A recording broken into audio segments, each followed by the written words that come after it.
നമസ്കാരം. B J പിയും കോൺഗ്രസുമൊക്കെ വലിയ പ്രതീക്ഷയിലാണ്. എൻ ഡി എയും ഇന്ത്യ മുന്നണിയുമൊക്കെ അങ്ങനെ സത്യപ്രതിജ്ഞാ തയ്യാറെടുപ്പുകളിലേക്ക് നീങ്ങുകയാണ്. ലോക്സഭയിലേക്കുള്ള തെരഞ്ഞെടുപ്പിൻ്റെ അവസാന ഘട്ടമാണ് ഇന്ന് നടക്കുന്നത്. ഇത് കഴിയുന്നതോടുകൂടി എക്സിറ്റ് പോളും ഇന്ന് പുറത്തു വരും. രാത്രി 7 മണി 6 മണിയോടുകൂടിയൊക്കെ ചാനലുകളൊക്കെ ഈ എക്സിറ്റ് പോളുകളൊക്കെ പുറത്തുവിടുമ്പോൾ ആരാകും ഇനി ഇന്ത്യ ഭരിക്കുക എന്ന ചർച്ചകൾ സജീവമാകാൻ പോകുകയാണ്.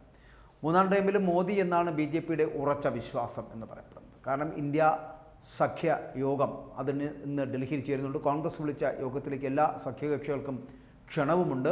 ഒപ്പം തന്നെ മമതാ ബാനർജി പക്ഷേ യോഗത്തിൽ പങ്കെടുത്തേക്കില്ല. 3 മണിക്കാണ് മല്ലികാർജ്ജുൻ ഖാർഗെയുടെ വസതിയിൽ ഇന്ത്യ മുന്നണിയുടെ യോഗം നടക്കുക. ഫലമനുകൂലമെങ്കിൽ തുടർ നീക്കങ്ങളെക്കുറിച്ച് ചർച്ച ചെയ്യുവാനാണ് ഇപ്പോൾ യോഗം ചേരുന്നത്. BJD, YSR കോൺഗ്രസ് തുടങ്ങിയ കക്ഷികളുമായിട്ട് ഇന്ന് ചർച്ച നടന്നേക്കും.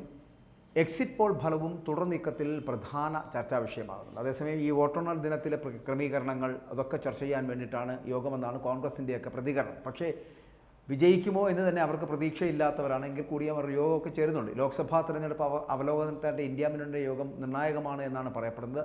വോട്ടെണ്ണൽ ദിനത്തിനായുള്ള തയ്യാറെടുപ്പുകൾ, ഭാവി നീക്കങ്ങൾ ഇവയൊക്കെയാണ് അവർക്ക് ചർച്ച ചെയ്യേണ്ടത്. ഡൽഹി മുഖ്യമന്ത്രി അരവിന്ദ് കെജ്രിവാളിന് നാളെ തിരികെ തിഹാർ ജയിലിലേക്ക് മടങ്ങേണ്ടത് കൂടി കണക്കിലെടുത്തുകൊണ്ടാണ് യോഗം ഇന്ന് ചേരുന്നത് തന്നെ. തിരഞ്ഞെടുപ്പ് തിരക്കുകൾ ആയതിനാൽ മമതാ ബാനർജി പങ്കെടുക്കുന്നില്ല എന്നാണ് അറിയിച്ചിട്ടുള്ളത്. ഇന്ത്യ സഖ്യം ഏകദേശം 350-ൽ കൂടുതൽ സീറ്റുകളിൽ മുന്നേറിക്കൊണ്ടിരിക്കുകയാണ് എന്നാണ് കോൺഗ്രസ് നേതൃത്വമൊക്കെ അറിയിക്കുന്നത്. അതിനിടെയാണ് എക്സിറ്റ് പോൾ ചർച്ചകളിൽ പങ്കെടുക്കില്ല എന്നുള്ള കോൺഗ്രസിൻ്റെ തീരുമാനം ആയുധമാക്കുന്നത് BJP.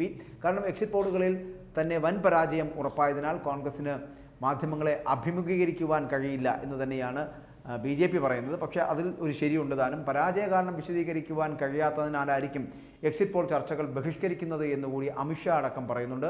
അങ്ങനെ കോൺഗ്രസിൻ്റെ എക്സിറ്റ് പോൾ ബഹിഷ്കരണം, ആ എക്സിറ്റ് പോൾ ബഹിഷ്കരണവും BJPക്ക് വലിയ ആത്മവിശ്വാസം നൽകുന്നുണ്ട് എന്ന് വേണമെങ്കിൽ പറയാം. 7 സംസ്ഥാനങ്ങളിലും ചണ്ഡീഗഡിലുമായിട്ട് 57 മണ്ഡലങ്ങളിൽ വോട്ടെടുപ്പ് നടക്കുന്നുണ്ട്.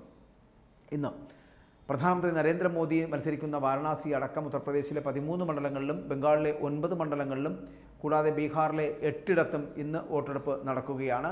പഞ്ചാബിലെയും ഹിമാചൽ പ്രദേശിലെയും എല്ലാ മണ്ഡലങ്ങളിലും തിരഞ്ഞെടുപ്പ് ഇന്ന് നടക്കുകയാണ്. മനീഷ് തിവാരി, കങ്കണ റാവത്ത് കൂടാതെ രവിശങ്കർ പ്രസാദ്, അഭിഷേക് ബാനർജി എന്നീ പ്രമുഖർ ഈ ഘട്ടത്തിൽ ജനവിധി തേടുന്നുണ്ട്. ഹിമാചൽ പ്രദേശിൽ നിർണായകമായിട്ടുള്ള 6 നിയമസഭാ സീറ്റുകളിലേക്കുള്ള ഉപതെരഞ്ഞെടുപ്പും ഇതോടൊപ്പം നടക്കുന്നുണ്ട്.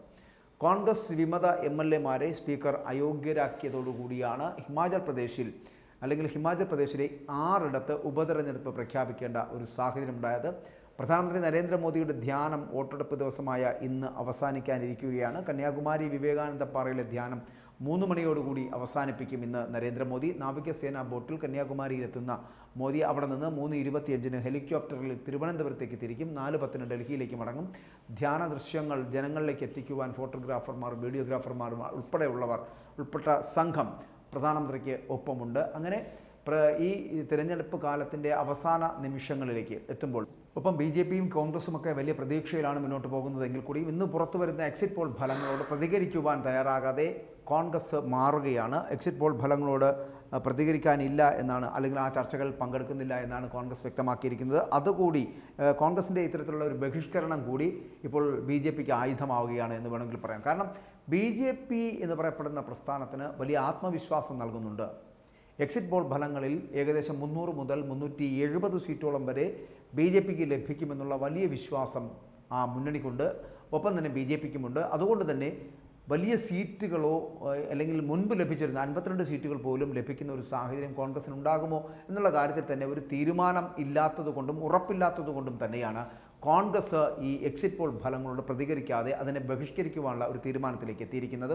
അതുതന്നെയാണ് ഇപ്പോൾ BJP ആയുധമാക്കുന്നതും. അതായത് BJPയിൽ ചെറിയൊരു ആത്മവിശ്വാസക്കുറവ് ഉണ്ടാകുന്നുണ്ടെങ്കിൽ ആ വിശ്വാസക്കുറവിനെ കൂടി മാറ്റി നിർത്തിക്കൊണ്ട് വലിയ ആത്മവിശ്വാസത്തിലേക്ക് പോകുവാനുള്ള ഒരു കരുത്ത് നൽകുന്നതാണ് ഈ കോൺഗ്രസിൻ്റെ ഈ ബഹിഷ്കരണം എന്ന് പറയപ്പെടുന്നത്. അതായത് കോൺഗ്രസ് പരാജയം സമ്മതിച്ചുകൊണ്ട് പരാജയപ്പെട്ട് കഴിഞ്ഞു എന്നുള്ളത് അറിയിച്ചുകൊണ്ടുള്ള ഒരു യാത്രയാണ്.